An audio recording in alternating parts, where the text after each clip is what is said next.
মোহনাতে যেই অটোটা করে গিয়েছিলাম সেই অটোটা ধরে কিন্তু এবারে সোজা রওনা দিয়েছি মন্দারমণির উদ্দেশ্যে। মন্দারমণি কিন্তু যাওয়া এটাই আমাদের ফার্স্ট টাইম, আমাদের সবারই ফার্স্ট টাইম এটা। আর রাস্তাটা তোমাদের আগেও বলেছি ভীষণই ভালো, তবে মোহনা থেকে কিন্তু মন্দারমণির দূরত্ব অনেকখানি।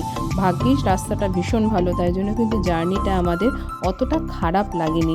হ্যাঁ, অনেকক্ষণ বসে থাকতে হয়েছে ওইটাই, কিন্তু যেহেতু রাস্তাটা ভালো আমার কিন্তু ভীষণ ভালো লেগেছে। আর এখানে যাওয়ার পথে একটা কালী মন্দির পড়েছিল, উনি এই অটোওয়ালা দাদাই দেখিয়েছিলেন দূর থেকে। কালী মন্দিরটার নাম আমি এই মুহূর্তে ভুলে গেছি, সেটাতে আমরা নামিনি, দূর থেকেই দর্শন করেছি মন্দিরটি। আর যাওয়ার পথে আরেকটি নদী পড়েছিল, আর সেই নদীর ওপরে যে ব্রিজটা ছিল আমি সেই আমার যা আর কি ভুলে গেছি, নদীটার নামটাও সম্পূর্ণরূপে ভুলে গেছি।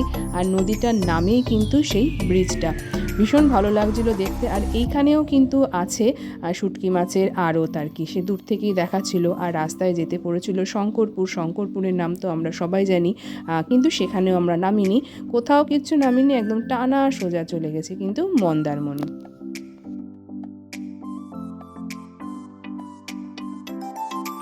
এই যে এই ব্রিজটার নাম আমি একদমই ভুলে গেছি। ভীষণই ভালো লাগছিল কিন্তু রাস্তাটা দিয়ে যেতে, যেহেতু রাস্তাটা তোমাদের বললামই খুবই ভালো। আসলে বারবার কেন বলছি জানো তো, যেহেতু এতটা দূরের রাস্তা, তারপরে আবার অটোতে, রাস্তা যদি ভালো না হয় না, জার্নি কিন্তু মারাত্মক রকমের কষ্টকর হয়। আর এই যে শঙ্করপুরের সামনে দিয়েই কিন্তু আমরা যাচ্ছি, এখানে অনেকেই নেমেছে, মানে এখানে অনেক লোকজনও দেখলাম। আর শঙ্করপুরে তো অনেকেই যায়ও, এমনিও আর কি যায় বেড়াতে। মানে শঙ্করপুরের এই বীচটাও অনেকটাই সুন্দর যেটা শুনেছি, কিন্তু আমরা আর নামিনি, আমাদের কিন্তু উদ্দেশ্য ছিল একদম সোজা মোহনা থেকে মন্দারমণি।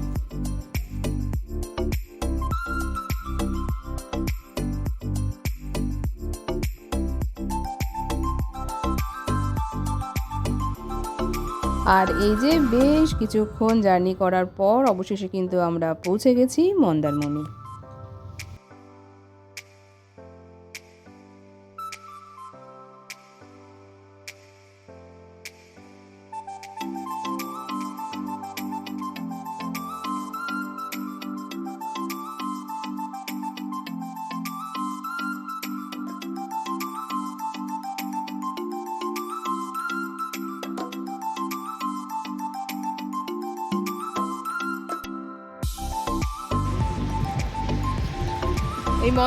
এই কুলফিটা খেতে বেশ ভালোই লাগলো।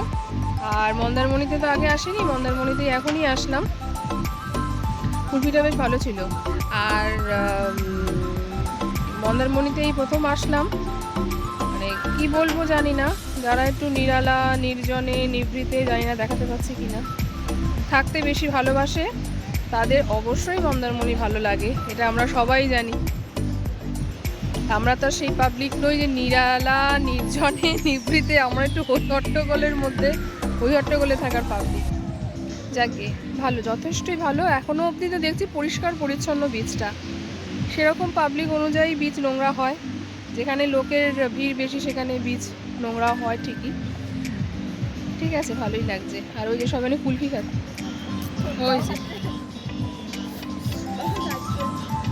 দেখেছি তোর বাবাও খাচ্ছে, ওই যে সবাই কুলফি খাচ্ছে। আমি তো খাই না ঠান্ডা, ওই মেয়ের থেকে একটুখানি নিলাম, ভালোই লাগলো।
অনেক ঝিনুক। হ্যাঁ বল। তুমি পেলে কোথা দিয়ে? এখানে পড়েছিল? মন্দারমণিতে এসে কিন্তু এই দারুণ জিনিসটা দেখলাম। ছোট্ট ছোট্ট দেখো কাঁকড়া এই গর্ত থেকে বেরাচ্ছে আর টের পেলেই কিন্তু গর্তের ভেতরে চলে যাচ্ছে। বেশ কিছুক্ষণ মন্দারমণির সি বিচে সময় কাটানোর পর এবারে আবার কিন্তু আমরা অটো ধরে রওনা দিয়েছি ওল্ড দীঘার উদ্দেশ্যে। এবারে সোজা লাঞ্চ করতে। লাঞ্চ টাইম হয়ে গেছে, পেটে কিন্তু ছুঁচো দৌড়াদৌড়ি করছে।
চলে এসেছি আমাদের পছন্দের খাবারের আস্তানায়।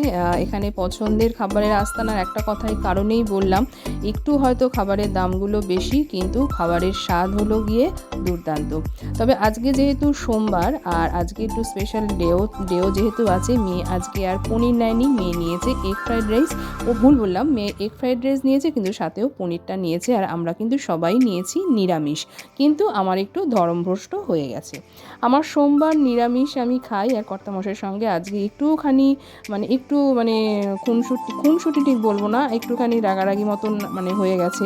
আমি হয়তো ঝগড়া করে ফেলেছি একা একা, তাই রাগ করে আমি মেয়ের বাকি ফ্রাইড রাইসটা, আসলে ও তো একাই অতটা ফ্রাইড রাইস খেতে পারবে না, আমি রাগ করে সেই এগ ফ্রাইড রাইসটা খেয়ে নিয়েছি। ওই জন্যই বললাম যে আমার আজকে সোমবার নিরামিষ থাকা সত্ত্বেও আমার আজকে ধরমভ্রষ্ট হয়ে গেছে। তো যাক গিয়ে তো চলে এসেছি খাওয়া দাওয়া সেরে, বেশ কিছুক্ষণ হোটেলের রুমে রেস্ট নিয়ে চলে এসেছি সন্ধ্যেবেলায় আবার সমুদ্রের পাড়ে। আজকেই লাস্ট সমুদ্রের পাড়ে থাকা, কালকে সকালে আবার বাস ধরে বাড়িতে চলে আসার পালা। আর এই জায়গাটা না অসম্ভব সুন্দর লাগছিল, সমুদ্রের ঢেউগুলো এখানে যখন বাড়ি খাচ্ছিল এত সুন্দর লাগছিল। তবে এই যে আগের যে দুদিনকে কিন্তু এই সমুদ্রের এত সুন্দর দৃশ্যটা দেখিনি, আজকে যখনই চোখ পড়লো এখানটা এত ভালো লাগছে। আমরা কিন্তু হাঁটতে হাঁটতে ঠিক এতটাই দূরে এসে এখানে বসেছি, আর বেশ কিন্তু ঠান্ডাও লাগছিল।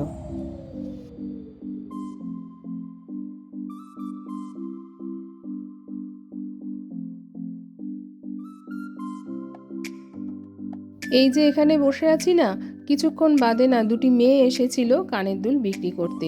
অনেকক্ষণ ধরে বলছিল যে নাও নাও নাও নাও নাও না, একটু নাও একটু নাও।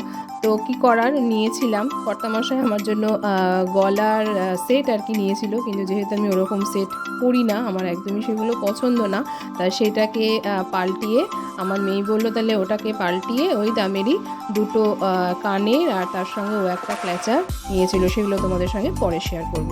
আর এই যে সেই হলো এই দুষ্টু বাছরটি, তোমাদের বলেছিলাম যে বাবু বলেছিল যে ওকেও যাওয়ার আগের দিন বিস্কুট খাওয়াবে, দেখো কিছুতেই বিস্কুটটা খেলো না।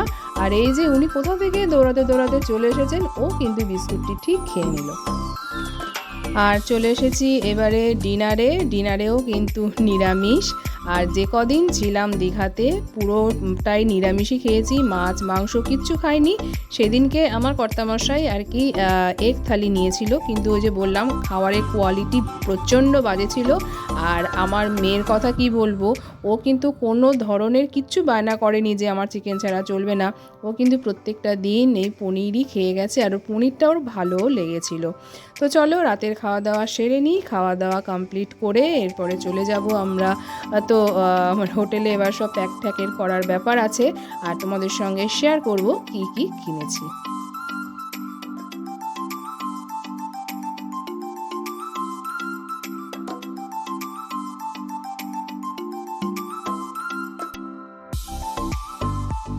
রাতের খাওয়া দাওয়া সেরে এবারে চলে এসেছে হলে মুখ সিদ্ধি বলতে পারো, মিষ্টিটা হলো গিয়ে মুখ সিদ্ধি, যেরকম আর কি পান থাকে বা মৌরি থাকে, মৌরিটা খেয়েছি, এখানে চলে এসেছে সব মিষ্টি খেতে। এই যে কাঁচাগোল্লাটি খেতে অসম্ভব ভালো, আর আমার মেয়ের তো সবসময় পছন্দ, অল টাইম ফেভারিট আইসক্রিম। সে যতই ঠান্ডা পড়ুক কি গরম পড়ুক, শীত গ্রীষ্ম বর্ষা, ওকে যদি সারাক্ষণ আইসক্রিম দেওয়া হয় তো ওতেই হয়ে যায়। তো চলো খাওয়া দাওয়া সেরে এবারে চলে এসেছি, চলো কী কী কিনলাম সেগুলি তোমাদের সঙ্গে শেয়ার করি।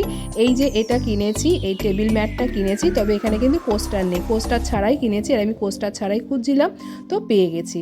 আর এই যে মোহনা থেকে যেই ডুপ্লিকেট শাখাটা আর কি কিনেছি, এইটা মানে বাড়িতে এসে, এই হোটেলে না, বাড়িতে এসে আমি সত্যি তখন এটা রিয়েলাইজ করেছি যে এটা কিন্তু একদমই অরিজিনাল নয়, এটা অরিজিনাল শাক থেকে নয়, এটা ঠিক অরিজিনাল শাখা নয়, যেখানে শঙ্খের দাম বা শঙ্খ পাওয়া কিন্তু এখন একদমই রেয়ার। আর ওই যে বিচে বসেছিলাম বললাম না তোমাদেরকে, যে দুটি মেয়ে এসেছিলো কানের দুল নেওয়ার জন্য, খুব বলছিল, তো এইগুলো নেওয়া হয়েছে।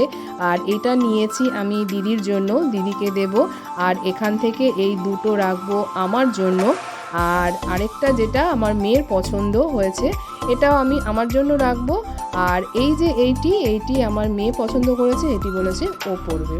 আরও কিছু টুকটাক জিনিসপত্র কিনেছি, তবে কেনাকাটির পক্ষপাতী কিন্তু আমি একদমই নই।